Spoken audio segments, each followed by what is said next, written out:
मैं तेरे को मान दिया ना हिंदी में बात करके, तो मेरे को तू सम्मान देना चाहिए ना महाराष्ट्र में मराठी बोल के। कितने साल हो गए तेरे को जॉब करके यहाँ पे? 2 साल। कितने साल हो गए? 2 साल हो गए। हाँ, मराठी क्यों नहीं शिका? मराठी का नाही येत तुला? शिकेगा सर। कधी शिकणार? कधी शिकणार मराठी?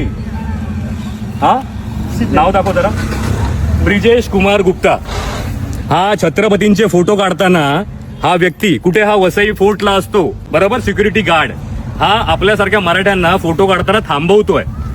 याचं काय केलं पाहिजे? आणि बोलतो हक्काने मला मराठी येत नाही. देखिए अभी ओके, मला बोललो असं काय बोलला? कोण बोलला? आता हे लोक काय बोलले ते ऐकत लोक नाही कोण दादागिरी दाखवत आम्ही दादागिरी नाही दाखवलेली आहे. नहीं तुला फेमस व्हायचंच आहे म्हणजे ना. नहीं सर सुनिए। पहिली गोष्ट, तुला मराठी बोलता येत नाही बरोबर. चल नाही येत, पण तू आता भाईगिरी करून ह्याला घेऊन आलास. तुला किती असेल 3 मन? आता लक्षात ठेव, तुला फेमस तर करणार आणि तुला या जॉब असणं तर जावं तर लागणार. आणि तुम्ही छत्रपतीला मान आहे ना इकडे देत नाहीत ना. वसई एकुडेही वसई फोर्ट, इथे छत्रपतींचे व्हिडिओ बनले पाहिजे. गड कशी तुटली, कपल काय करतात इथे, कुठचे कपल आपल्या आई बहिणी बरोबर येतात तर ठीक आहे मानतो मी, पण आलतू फालतू कपल येतात तेव्हा तुमचे डोळे फुटतात काय? फुटतात. छत्रपती कळतो का तुम्हाला? छत्रपती कळतो. थांबवायचं नाही छत्रपतींना. कशाला आलात साहेब? फालतूगिरी करतोय आम्ही. विचारायला आलात? फालतूगिरी करतोय. कपडे घालून काय दारू पितात तिथे मुलं? नहीं सर। नाही ना.